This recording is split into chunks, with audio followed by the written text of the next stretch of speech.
Muy buenas noches, amables amigos y hermanos presentes y los que están a través del satélite Amazonas o de Internet en diferentes naciones.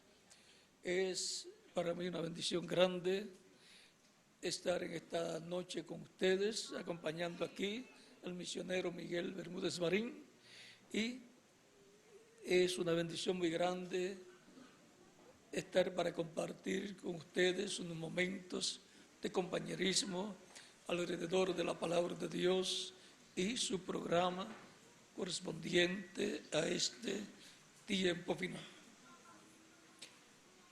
La escritura que contiene el pensamiento divino y contiene la materialización del pensamiento divino, que viene a ser la historia que encontramos desde el Génesis hasta nuestro tiempo,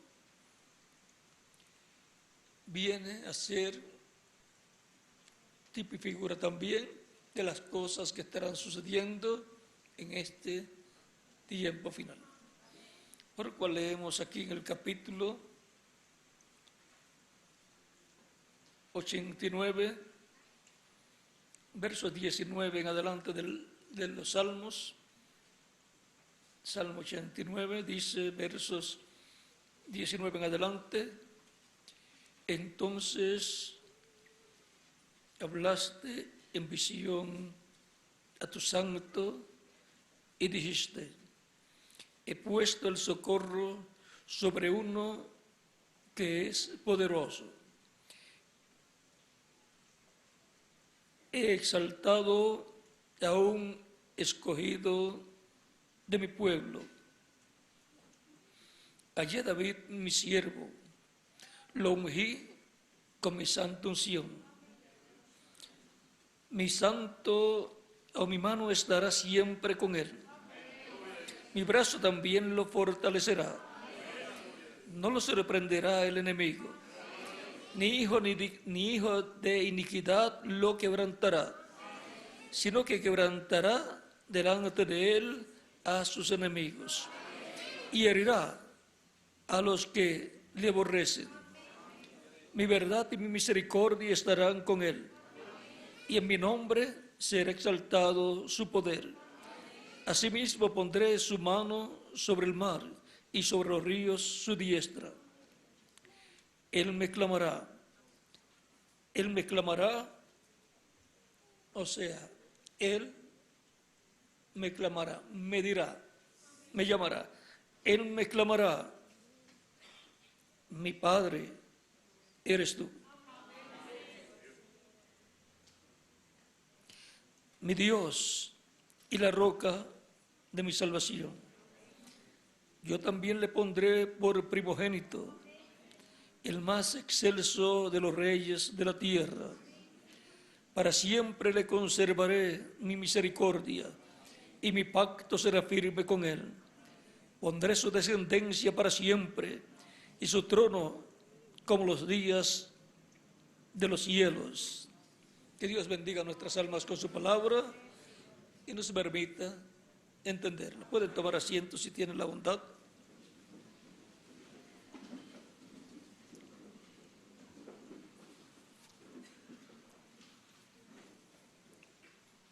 David ha venido a ser el rey más importante que ha tenido el pueblo hebreo. ¿Por qué? Porque el mismo Dios dice que David es un hombre conforme al corazón de Dios. Eso no lo dijo de Saúl, ni lo ha dicho de otra persona, ni siquiera de Salomón, porque su corazón al final de su tiempo, de su vida, no fue recto delante de Dios, pero el de David, todo el tiempo. Por eso le fue hecha la promesa a David de que su trono sería para siempre. O sea que el trono de Dios terrenal es el trono de David, y que un descendiente de David siempre es el que ocupará el trono de David. Por eso el Mesías, el príncipe, es un descendiente del rey David. Así vino en su primera venida, como un descendiente del rey David. Y ahora, todos los que nacen en Cristo de Cristo, nacen de un descendiente del rey David. Y ahí tenemos la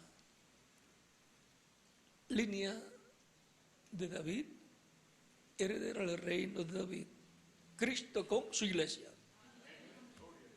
Por eso son reyes y sacerdotes. Y ahora el rey David es figura de Cristo, y por esa causa él está mencionado en la Escritura, y cuando se habla del reino de Dios en la tierra, se habla del reino de David. Es que el reino de Dios en la tierra es el reino de David, y el trono de Dios en la tierra o terrenal es el trono de David. Por eso cuando más adelante, antes de morir el rey David, digamos cuando tenía 70 años, porque a los 70 años murió joven, y él colocó a su hijo en el trono, y siempre, eso es lo mejor que se puede hacer estando vivo, colocar al heredero en el lugar que le corresponde, porque si no se van a pelear los hermanos por el trono. Ya sin todavía morir el rey David, ya se estaban peleando. Y ahora el rey David, siendo tipo y figura del Mesías, vean, pasó por un sinnúmero de situaciones en su vida que después Cristo también pasó, y otras que pasó el rey David y Cristo no pasó. ¿Saben una cosa? Corresponden a la segunda venida de Cristo.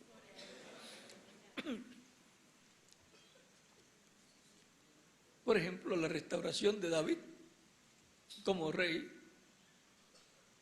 eso corresponde a la segunda venida de Cristo. Y ya 4 de las fiestas hebreas se han estado cumpliendo. Se cumplió la Pascua, se cumplieron los panes sin levadura, se cumplió también la gavilla mecida, que es Cristo resucitado, la resurrección de Cristo, como la gavilla mecida presentada al Padre, y Cristo como Cordero, la Pascua. Él es nuestra Pascua, dice San Pablo en 1 Corintios capítulo 5, verso 7. Y luego, el día de Pentecostés, esa fiesta de cosecha se ha cumplido también, y se está viviendo ese tiempo de Pentecostés, porque se está cosechando a través de las diferentes etapas o edades de la iglesia. Luego faltan 3 fiestas.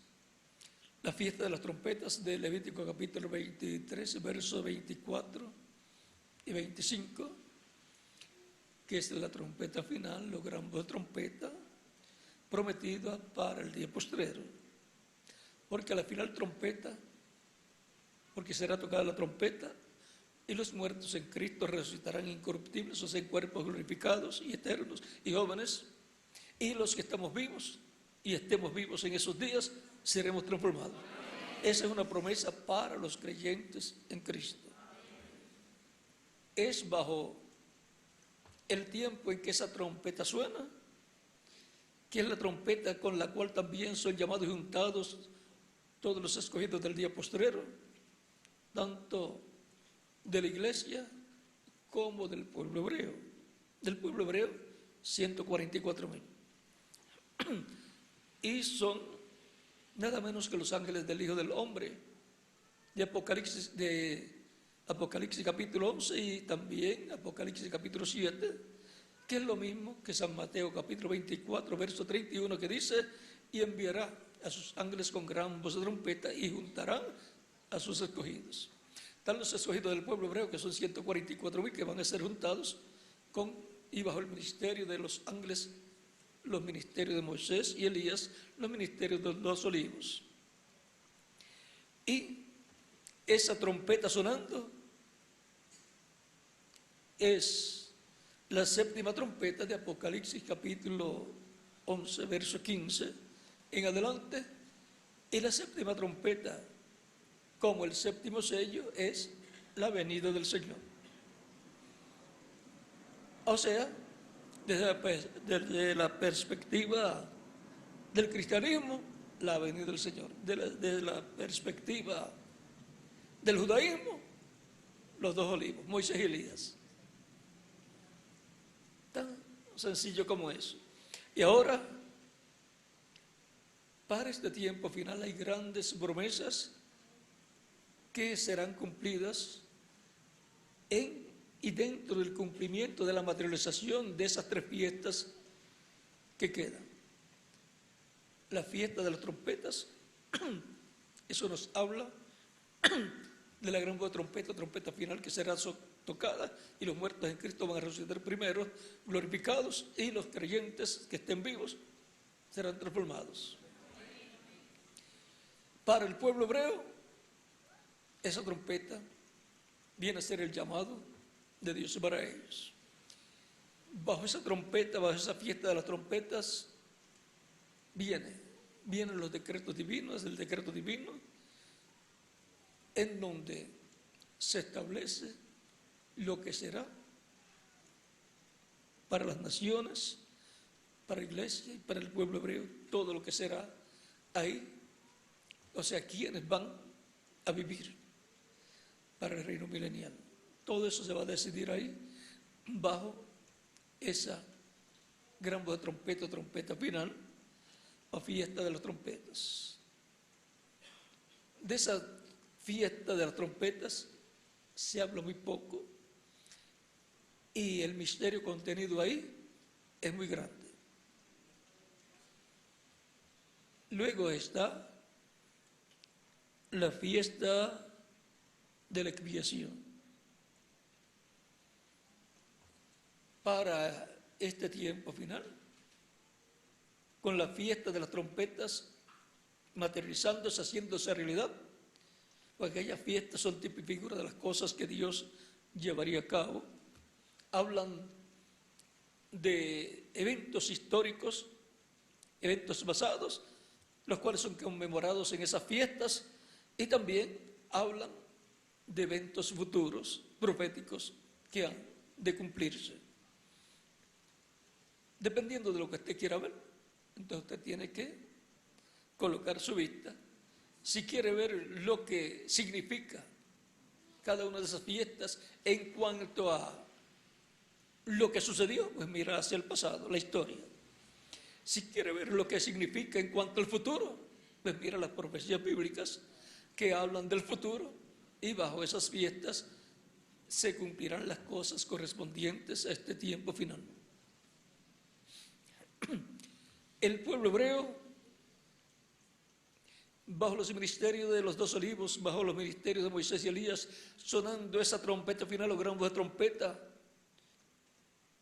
despertará más adelante a la fiesta de la expiación, reconociendo que aquel que fue crucificado en la cruz del Calvario es nada menos que la expiación por el pecado de Israel y de todo ser humano que recibirá a Cristo como Salvador, que es nada menos el Redentor, el Salvador de Israel y del mundo entero, el que murió allí.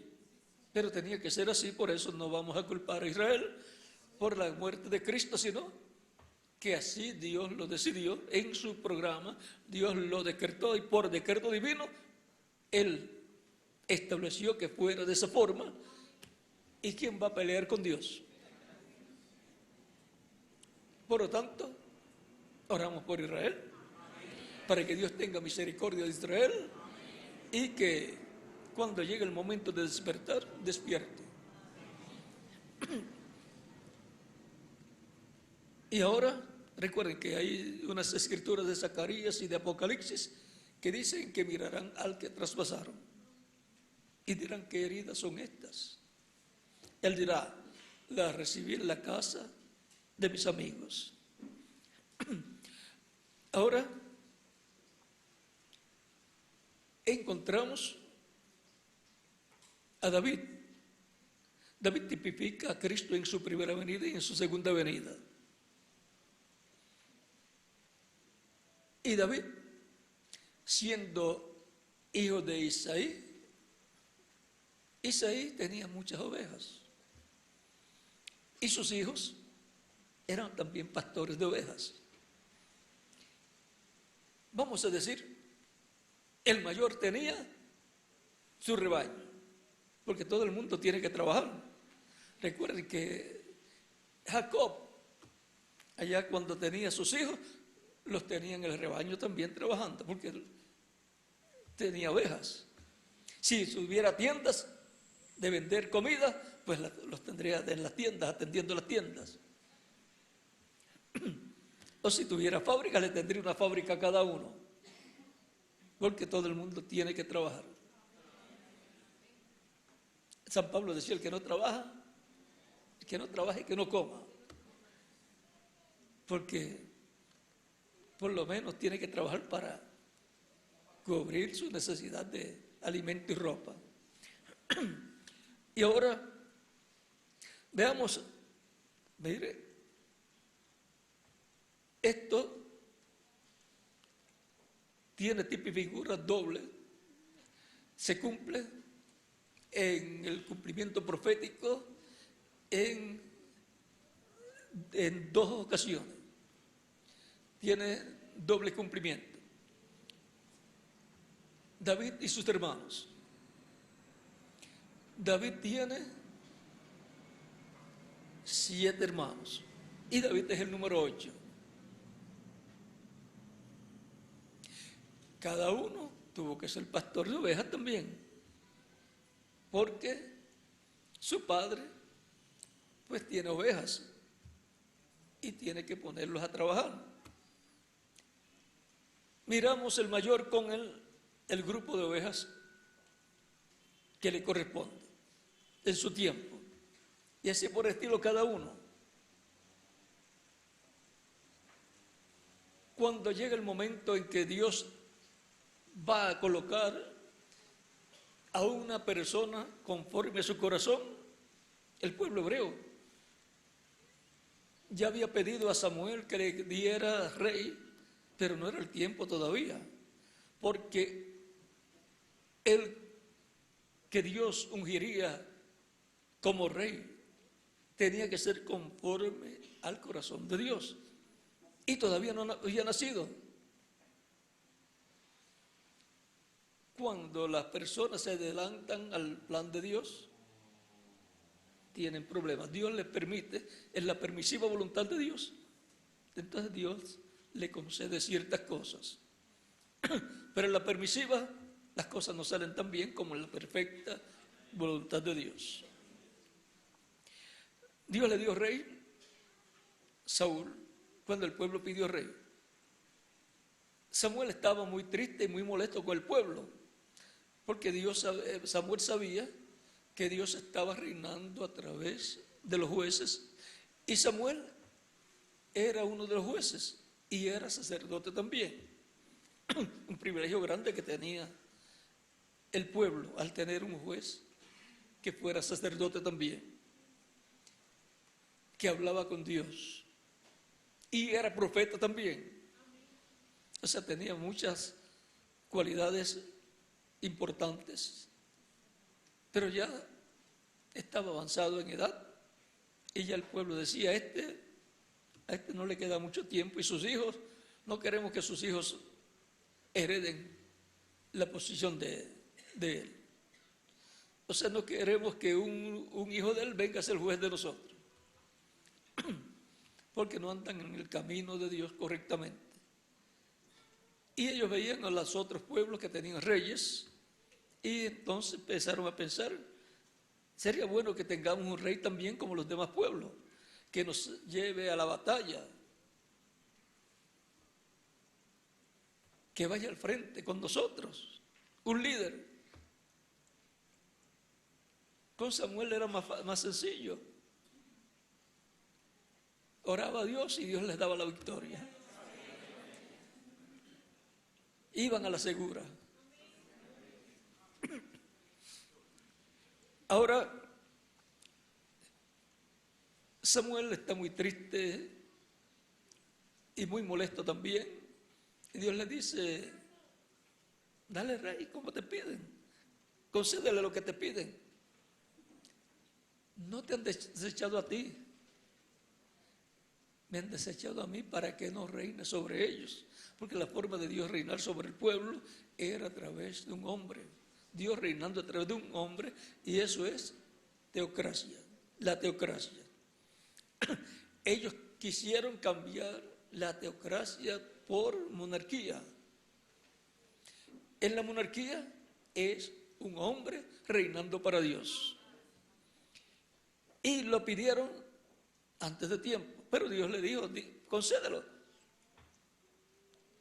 Le vas a dar una persona que reine sobre ellos, pero dile cómo es la monarquía. Los impuestos, los hijos son alistados para la guerra, militares, soldados, y muchos mueren en la guerra. Nadie quisiera que sus hijos vayan a la guerra, por lo tanto nadie quiere que haya guerra. Y le dijo todas las cosas, cómo iban a hacer. Con todo eso el pueblo quiso un rey, y Dios le mostró cuál tenía que ungir por rey, el cual fue Saúl, descendiente de la tribu de Benjamín y hijo de Cis. Y cuando se encontró con Samuel, estaba buscando las mulas o burros, como que no era pastor de ovejas, sino de burros.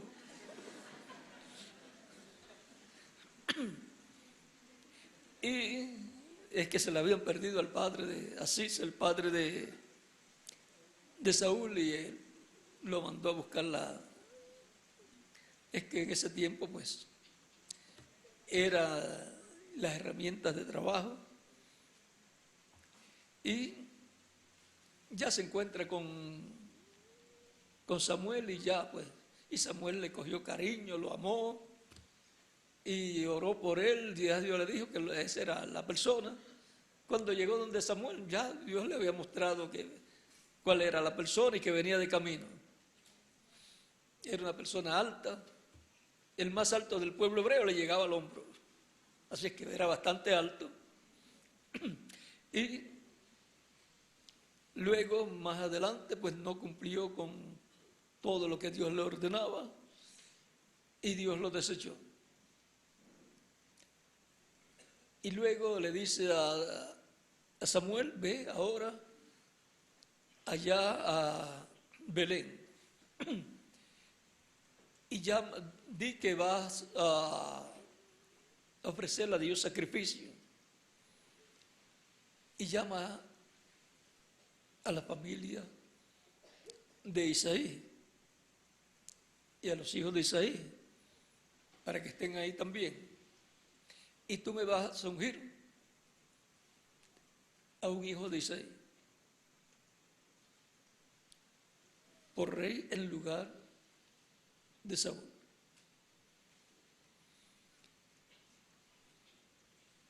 Llegan, tienen todo preparado, y Samuel le dice que traiga a sus hijos.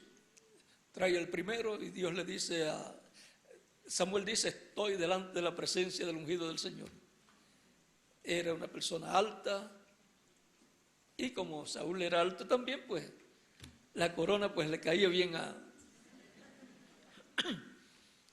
un cambio de corona o se le hacía otra, pero le caía bien a ese hijo mayor de Isaí.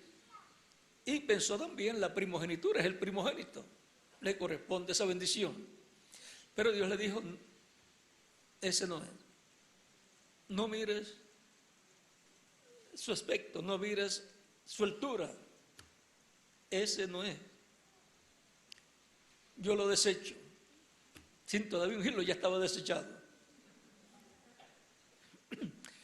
Luego pasa, Samuel le dice, no tienes más. Pasa al segundo, Dios le dice, tampoco es ese. Pasa el tercero, Dios le dice, tampoco es ese. El cuarto tampoco es ese, el quinto tampoco es ese, el sexto tampoco es ese. Y cada uno fue pastor de ovejas. Y algunos quizás eran todavía pastor de ovejas. O sea que todo el entrenamiento que tuvo no sería coronado con la corona de rey. Y no aparece otro. Y Samuel le pregunta a Isaí, bueno, ¿no tienes otro hijo? Porque Dios lo había mandado a ungir uno y ya pasaron todos 7 y no veía otro hijo por ahí. Dice, sí, tengo otro, pero ese está en el campo allá. Está con las ovejas, pastoreando ovejas. Y era un jovencito. Y dice, no nos sentaremos a la mesa a comer hasta que él no llegue. El octavo. El octavo con un rebaño, pastoreándolo, alimentándolo.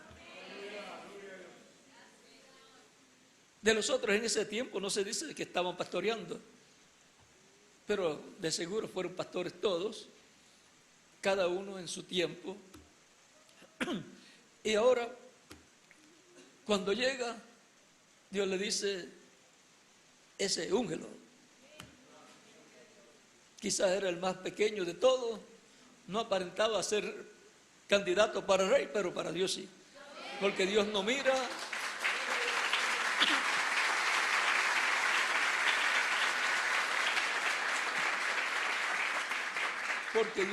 lo que mira el hombre. El hombre mira lo de afuera, lo exterior.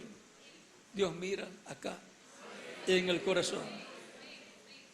Y tenía que ser un hombre conforme al corazón de Dios. Fungido como rey. Y cualquier persona podría decir, bueno, ahora tienen que llevarlo, sentarlo en el trono. Si lo llevaban, Saúl lo mataba. Tenía que esperarlo un tiempo. Bueno, ahora le tocaba un entrenamiento. Ya está ungido. El Espíritu de Dios se manifestaba en él. Ahora tiene que tomar el entrenamiento ya ungido. El entrenamiento para ser rey, para sentarse en el trono y para tener las victorias que necesitaba hasta llegar al trono. Para pelear con Goliat tenía que ser entrenado primero. Y fue entrenado cuando un oso o un león le tomaba una ovejita, él iba detrás del oso o del león, le hacía frente, se la quitaba, y si se levantaba en contra de él, la mataba al oso o al león, fuera oso o león. Era que el Espíritu de Dios se manifestaba en él y podía luchar con un oso o con un león. Con la onda le tiraba, lo tumbaba y con el cuchillo lo mataba.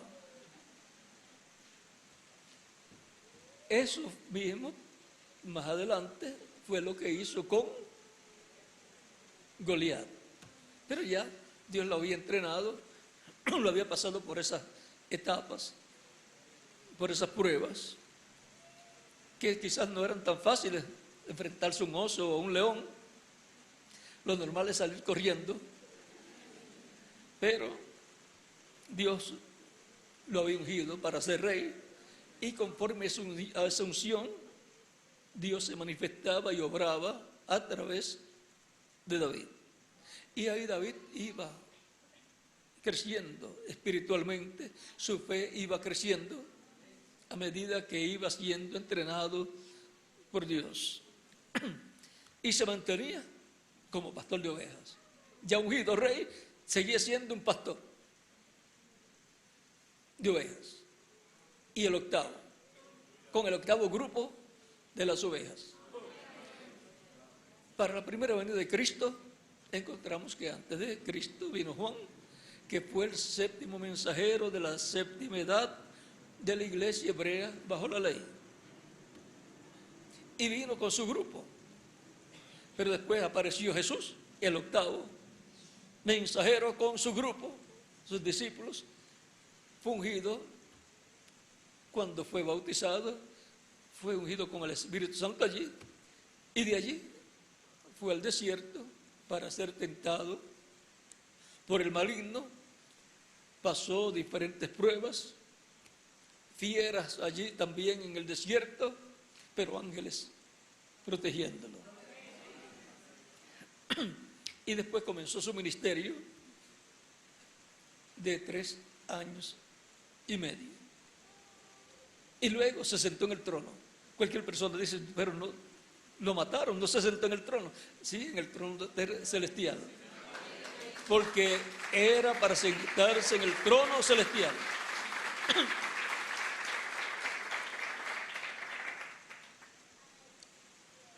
¿Y qué del trono terrenal? Él es el heredero del trono terrenal, dice el arcángel Gabriel a la Virgen María cuando le dice que va a tener un niño que le ponga por nombre Jesús y que Dios le dará el trono de David su padre y reinará sobre Israel, sobre la casa de Jacob para siempre, y su reino no tendrá fin. Él es el heredero. Ahora en Apocalipsis capítulo 13, verso 20 al 21 nos dice: he aquí yo estoy a la puerta y llamo. Si alguno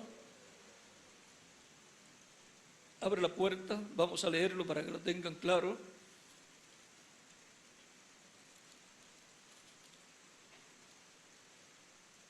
He aquí yo estoy a la puerta y llamo. Si alguno oye mi voz y abre la puerta, entraré a él y cenaré con él y él conmigo.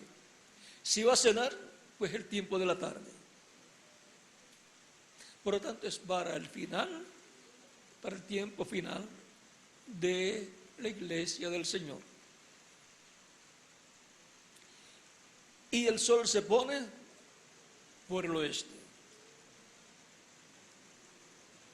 Y el oeste representa el continente americano. Ya estamos llegando. Así es que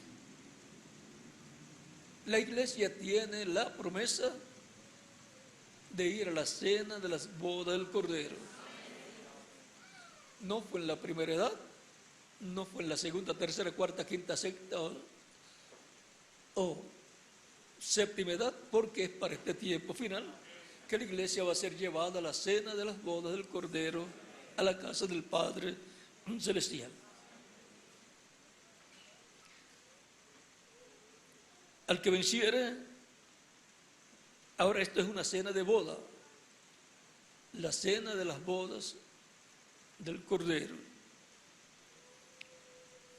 Y por consiguiente, tiene que ocurrir una cena espiritual, la comida espiritual del tiempo de la tarde, del tiempo final, en el oeste, para la iglesia. Una comida espiritual, el alimento espiritual, la palabra, donde tiene que estar el siervo fiel y prudente dándole alimento a tiempo a todos los miembros de la casa de Dios, los miembros de la iglesia del Señor Jesucristo.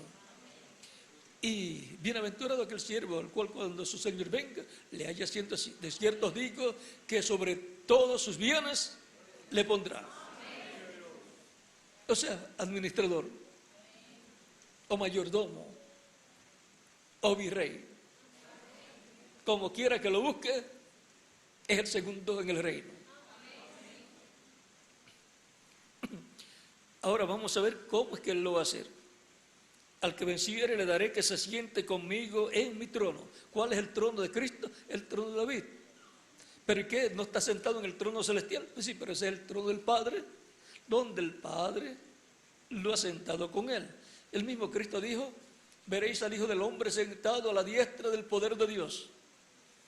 San Mateo capítulo 26, verso 64, le dice él a los miembros del concilio del Sanedrín cuando lo están juzgando.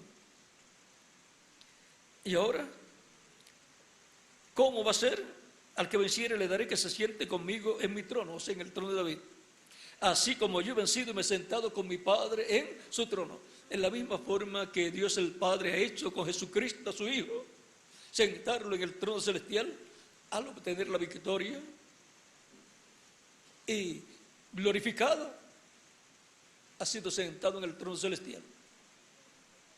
Por eso después él dijo en San Mateo capítulo 28, versos 16 al 20, todo poder me es dado en el cielo y en la tierra, porque desde el trono celestial está el gobierno de los cielos y de la tierra, porque el que está en el trono es el que gobierna, es el rey, es el que tiene el poder. Y ahora, así como yo he vencido y me he sentado con mi Padre en su trono, así como Dios el Padre ha hecho, Cristo va a ser con el vencedor, con el siervo fiel y prudente. Por lo tanto, pasó el primero, San Pablo, el primero de las 7 edades de la iglesia, los 8 hijos de Isaí son tipo y figura de esos mensajeros que Cristo tendría en su iglesia entre los gentiles. San Pablo, Ireneo, Martín, Colombo, Wesley, Lutero, Wesley, el reverendo William Branham, y el último, que estará en el campo cuidando las ovejas.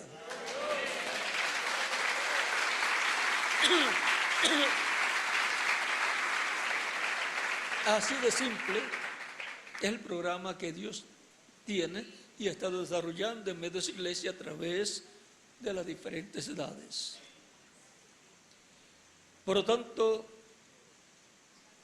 Dios lo tendrá en el campo, trabajando, entrenándolo y alimentando las ovejas. ¿Quién es el siervo fiel y prudente al cual puso su Señor sobre su casa, su iglesia, para que les dé el alimento a tiempo? ¿A quién? A las ovejas del Señor. Las ovejas que el Padre le dio a Cristo para que las busque, les dé vida eterna y luego las tenga bien alimentadas. Por medio del mensajero, siervo fiel y prudente, será que Cristo, el Espíritu Santo, estará alimentando sus ovejas. Así como por medio de San Pablo y demás mensajeros, fue Cristo el que obró y buscó las ovejas de cada etapa, de cada edad, en el territorio correspondiente a cada etapa, donde se cumplió, en el territorio que se cumplió cada etapa, ahí colocó el mensajero, comenzó el llamado y comenzaron a venir las ovejas que estaban en ese territorio, y si alguno estaba más lejos, también llegaba el llamado hasta donde estaba cada oveja. Así es para nuestro tiempo final. Por lo tanto, este es el tiempo final, el tiempo del llamado final para las ovejas del Señor. El tiempo final para las ovejas del Señor ser alimentadas. Por lo tanto, así como hubo un octavo mensajero al final, finalizando la dispensación de la ley, que fue Jesucristo, el octavo, correspondiente a la etapa o edad de piedra angular, y por eso él era la piedra angular. También en la iglesia del Señor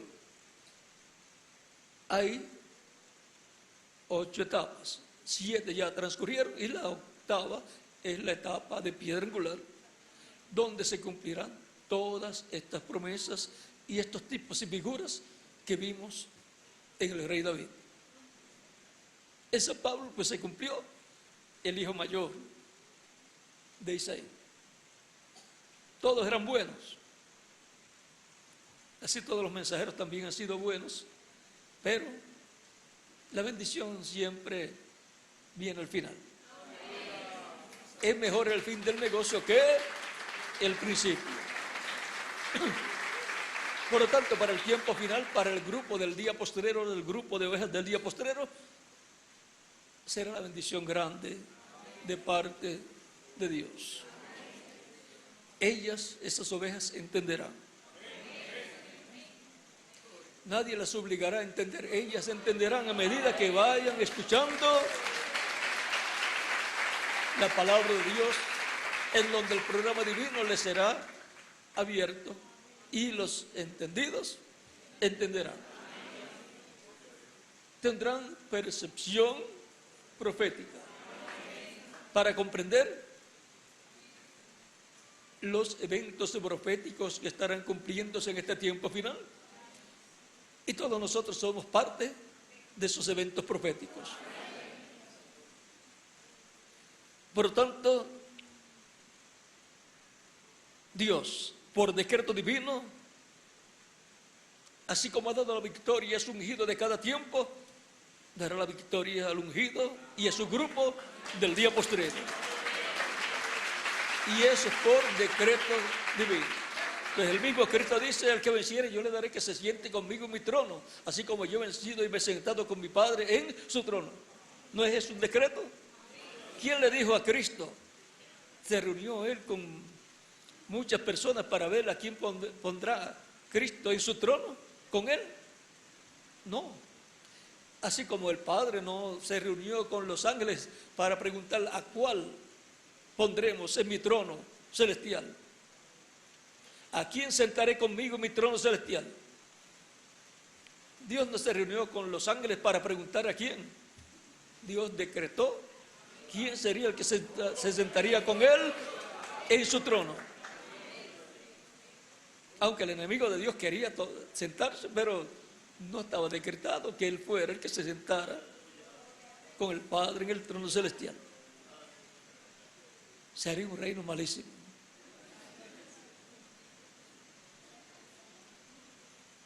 Porque todo el reino del maligno sería el sistema que tendría el reino de Dios. Pero Dios decretó que sería Cristo y su reino el que estaría gobernando desde el trono celestial. Recuerde que hay una lucha, siempre encontramos que hubo una lucha.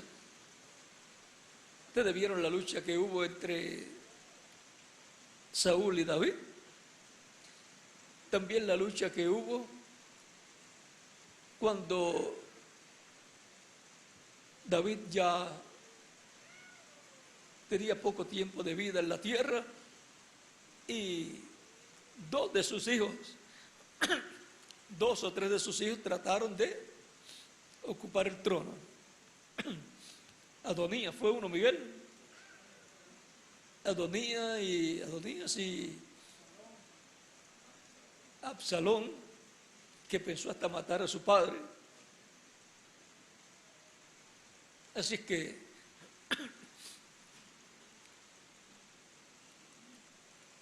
por decreto divino,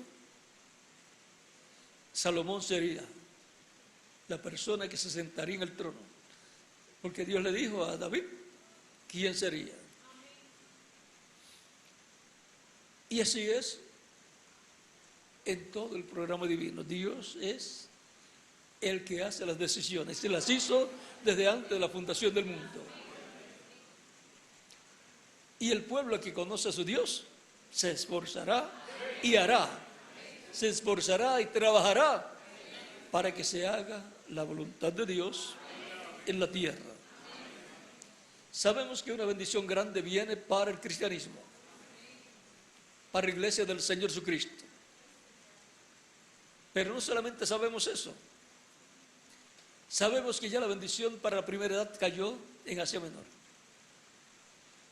Para la segunda, tercera, cuarta y quinta y secta cayó en Europa. Para la séptima edad cayó en Norteamérica. Y ahora busque a usted a ver dónde tiene que caer la bendición para la edad de la piedra angular. Para la edad octava, o el 8 representa eternidad. Y tiene que ser en el oeste, en el continente americano, que consta de Norteamérica y de la América Latina. Así es que, grande es la bendición que nos ha tocado. Las cuerdas nos han caído en lugares deleitosos y grande es la heredad que nos ha tocado. Estamos viviendo en el tiempo más glorioso de todos los tiempos, en donde por decreto divino la bendición le corresponde al grupo de escogidos del día postrero en el territorio, y de ahí se extenderá esa bendición para otros territorios. Por lo tanto, el grupo del día postrero de escogidos estará trabajando en todo aquello que Dios ha dicho que va a hacer en este tiempo final, en todo lo que corresponde al tiempo final. ¿Para qué? Para ser instrumentos de Cristo. Cristo nos usa en todo lo que Él ha prometido hacer, lo haga a través de los creyentes en Cristo. Porque a través de los creyentes en Cristo, de su iglesia, es que Cristo obraría a través de las diferentes etapas de su iglesia. Así como Dios el Padre obró por medio de Cristo todas las cosas que tenía que hacer para efectuar la redención, así ahora ha estado obrando por medio de su iglesia para llevar a cabo su programa correspondiente al llamado recogimiento y bautismo del Espíritu Santo de todos los hijos e hijas de Dios que vivirían en la tierra. Todo eso se realiza en la iglesia del Señor Jesucristo. Es ahí donde nacen los hijos de Dios, las ovejas del Señor. Dice Cristo también: tengo otras ovejas que no son de este redil, las cuales también debo traer. Y oirán mi voz, y habrá un rebaño y un pastor. Escuchan la voz de Cristo por medio de los mensajeros que le envía, y los ministros que están brazo a brazo con esos mensajeros, llevando ese mensaje de etapa en etapa. Y así se va formando en cada edad el grupo de escogidos de cada edad, y se va formando así el grupo de los que tienen oídos para oír lo que el Espíritu Santo dice a su iglesia por medio del mensajero correspondiente a cada edad. Todas estas cosas han sido establecidas por decreto divino. No es que personas sean juntados para ver qué es lo mejor, porque siempre lo mejor es lo que Dios decreta. Lo que Dios decide, eso es lo mejor, y por eso lo decretó desde antes de la fundación del mundo. Lo que estamos viendo que Dios está haciendo es la materialización de sus pensamientos. Por lo tanto, la palabra de Dios es la expresión de los pensamientos divinos. Y por eso cuando se habla el Evangelio de Cristo, se está hablando lo que Dios pensó con relación al plan de redención, de salvación, y la forma en que Dios lo ha estado llevando a cabo. Por decreto divino, Dios da la victoria a su ungido. A cada ungido de cada edad le dio la victoria. A cada ungido de edad de piedra angular, cuando hablamos de edad de piedra angular, se refiere, el mensajero es mensajero dispensacional. Cuando llega un mensajero dispensacional, llegó una edad de piedra angular, que corona una dispensación y un pueblo que ha estado escuchando la voz de Dios. Por decreto divino estamos aquí nosotros. Por decreto divino hemos nacido en esta tierra. ¿O cuál de ustedes decidió nacer en esta tierra? Ni siquiera se recuerda el día que nació. Pero fue que Dios decretó que usted y yo naciéramos en esta tierra, en este tiempo final, y recibiéramos su palabra, escucháramos su voz, porque el que es de Dios, la voz de Dios oye.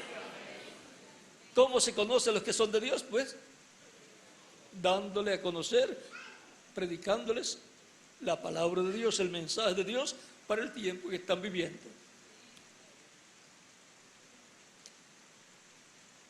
Por eso uno no se puede poner a discutir con las personas. El que es de Dios oye la voz de Dios. No se le puede obligar a nadie a escuchar la voz de Dios. Si algunos se levantan en contra de la palabra de Dios sobre el tiempo en que viven, ya ese es problema de ellos. Con eso se están identificando como que no son de los que Dios dice que escucharon su voz.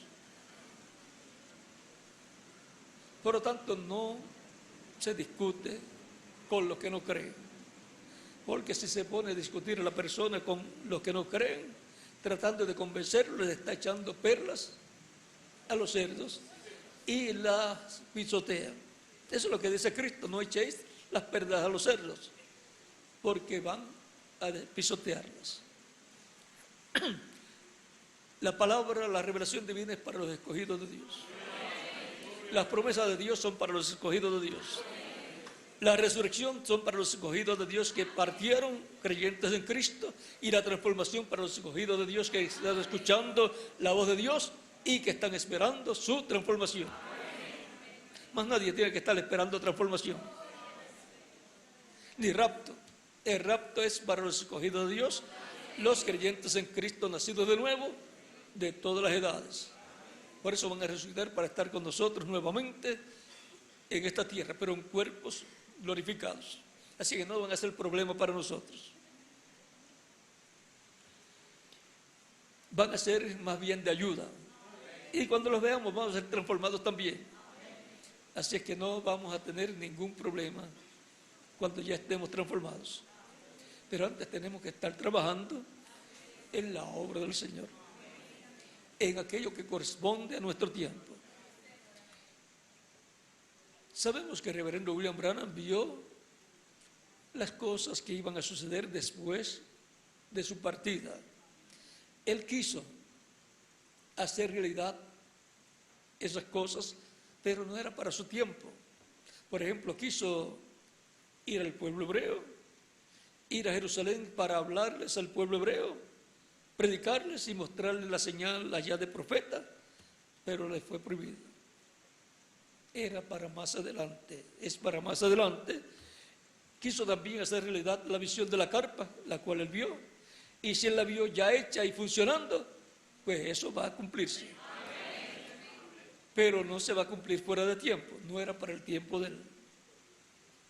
Y si no era para su tiempo, entonces para nuestro tiempo. Por lo tanto, estarán trabajando en ese proyecto divino los escogidos del día postrero, todos los ministros con sus congregaciones, para que eso se haga una realidad. Porque Dios usa seres humanos para llevar a cabo su programa. Dios, por medio de su Espíritu, usa personas. Porque el ser humano es el socio de Dios. El socio en todos los negocios de Dios. Por eso al ser humano, a los creyentes en Cristo, les conviene decir y pensar y hacer como dijo Cristo: en los negocios de mi Padre me conviene estar. ¿Y cómo estaba? Trabajando en ellos, haciendo realidad lo que estaba prometido. Por lo tanto, Dios nos va a dar la victoria, pues ya por decreto divino está establecido. No importa las luchas por las cuales pasemos. Miren, David se vio más peligros después que estaba ungido que antes de estar ungido. Y aún después que ya obtiene la victoria en contra de Goliat, más peligros con el suegro. Tenía que estar huyendo, pero estaba ungido por decreto divino, iba a ser el rey. No importaban los problemas por los cuales estuviera pasando en diferentes etapas de su vida. Por decreto divino, estamos aquí por decreto divino, estamos en el redil del Señor. Por decreto divino vamos a ser transformados los que vivimos y los que murieron, ser resucitados en cuerpos glorificados. Por decreto divino vamos a ir a la cena de la boda del Cordero, vamos a ser raptados. Y por decreto divino vamos a estar de fiesta 3 años y medio en el cielo. Y luego vamos a regresar a la tierra con Cristo para el establecimiento del reino milenial. Y vamos con Cristo a reinar por 1000 años y luego por toda la eternidad. Y todo eso es por decreto divino. Por lo tanto, Él dará la victoria a su ungido.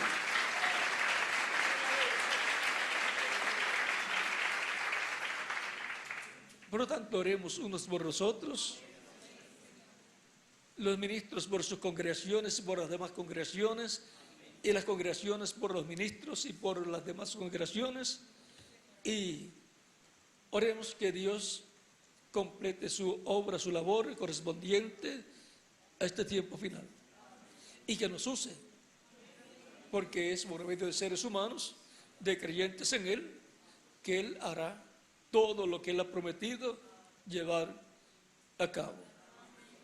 Por decreto divino, Él ha establecido que será usando los creyentes en Él.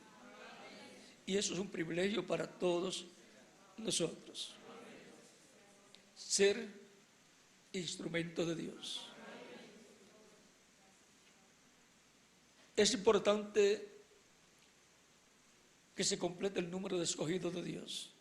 Por eso, la obra misionera y evangelística es importante para que así los que no han escuchado escuchen el Evangelio de Cristo y reciban a Cristo como Salvador.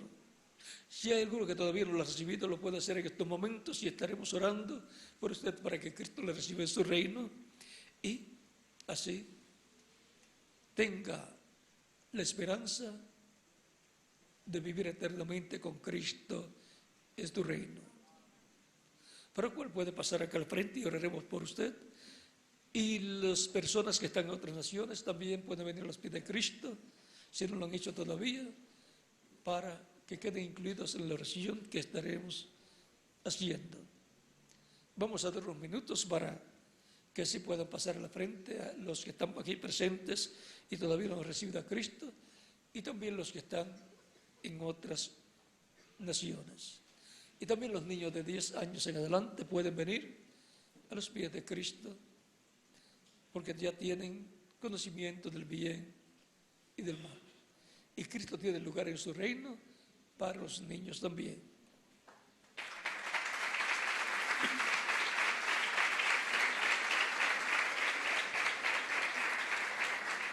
Estamos viviendo en el día postrero, que es el milenio postrero, o séptimo milenio de Adán hacia acá, o tercer milenio de Cristo hacia acá, que es el tiempo donde se completará la iglesia del Señor Jesucristo, donde Cristo cambiará de cordero a león, de sumo sacerdote a rey, y hará su obra de reclamo. Reclamará todo lo que él ha redimido con su sangre preciosa. Y el obra de reclamo resucitará a los muertos creyentes en él en cuerpos glorificados, y a los que vivimos creyentes en él nos transformará. Todo eso está en la obra de reclamo de Cristo como Rey.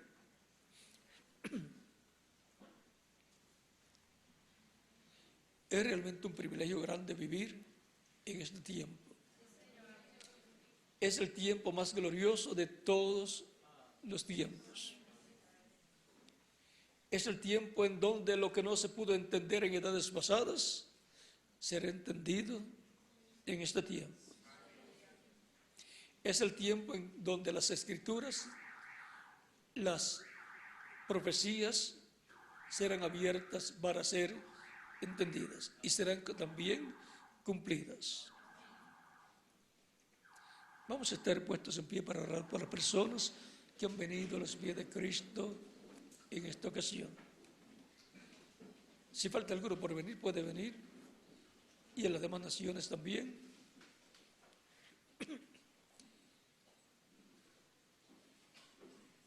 Vamos con nuestras manos levantadas al cielo a Cristo y nuestros ojos cerrados, los que están presentes, los que están en otras naciones también.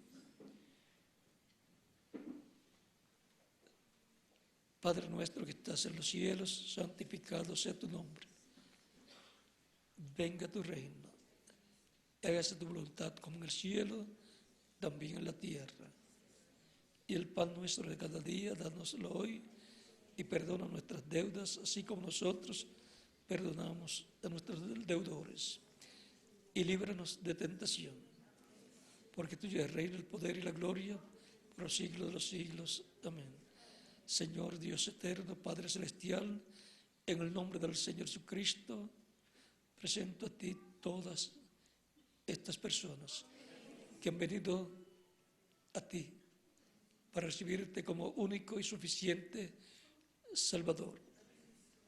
En el nombre del Señor Jesucristo los presento a ti, te pido que los reciba en tu reino. Los que vienen a los pies de Cristo en estos momentos, repitan conmigo esta oración.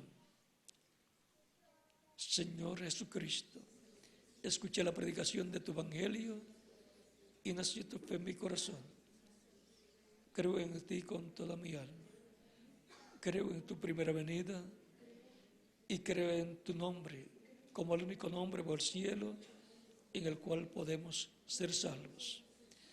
Creo en tu muerte en la cruz del Calvario como el sacrificio de expiación por nuestros pecados. Reconozco que soy pecador y necesito un Salvador. Te ruego perdones mis pecados y con tu sangre me limpies de todo pecado. Dando testimonio público de mi fe en ti, te recibo como mi único y suficiente Salvador. Señor, te ruego me perdones y con tu sangre me limpies de todo pecado y me bautices con Espíritu Santo y fuego y produzcas en mí el nuevo nacimiento. Te lo ruego, oh Dios, en el nombre del Señor Jesucristo, para quien sea la gloria y la honra por los siglos de los siglos. Amén. Y con nuestras manos levantadas al cielo, todos decimos: la sangre del Señor Jesucristo me limpió de todo pecado. La sangre del Señor Jesucristo me limpió de todo pecado. La sangre del Señor Jesucristo me limpió de todo pecado. Amén. Cristo les ha recibido en su reino, perdonado vuestros pecados y con su sangre les ha limpiado de todo pecado, porque ustedes lo han recibido como vuestro único y suficiente Salvador. Ustedes me dirán: quiero ser bautizado en agua lo más pronto posible. Pues Cristo dijo: el que creyere y fuere bautizado será salvo, mas el que no creyere será condenado. ¿Cuándo me pueden bautizar? Es la pregunta desde lo profundo de vuestro corazón. Bien, pueden ser bautizados y que Cristo les bautice con Espíritu Santo y fuego y produzca en ustedes el nuevo nacimiento. El bautismo en agua es un mandamiento del Señor. El mismo Cristo fue bautizado por Juan el Bautista. El bautismo en agua es a la semejanza de la muerte, sepultura y resurrección de Cristo. Por eso en el bautismo en agua la persona se identifica con Cristo en su muerte, sepultura y resurrección.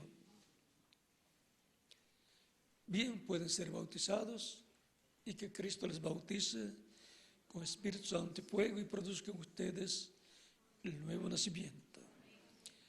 Dejo con ustedes nuevamente al misionero Miguel Bermúdez Marín para que sí concluyamos nuestra parte y luego el pasar a la persona correspondiente. Y en cada nación dejo al ministro correspondiente para que haga en la misma forma. Que Dios les bendiga y les guarde y nos veremos el domingo, Dios mediante, y el sábado en la reunión de ministros y de damas también, la primera reunión del mes, así es que estaremos allí tempranito en esta reunión y será transmitida para todas las naciones, como siempre se hace en esa primera reunión del mes. Bueno, que Dios les bendiga y les guarde, y con ustedes nuevamente el misionero reverendo Miguel Bermúdez Marín.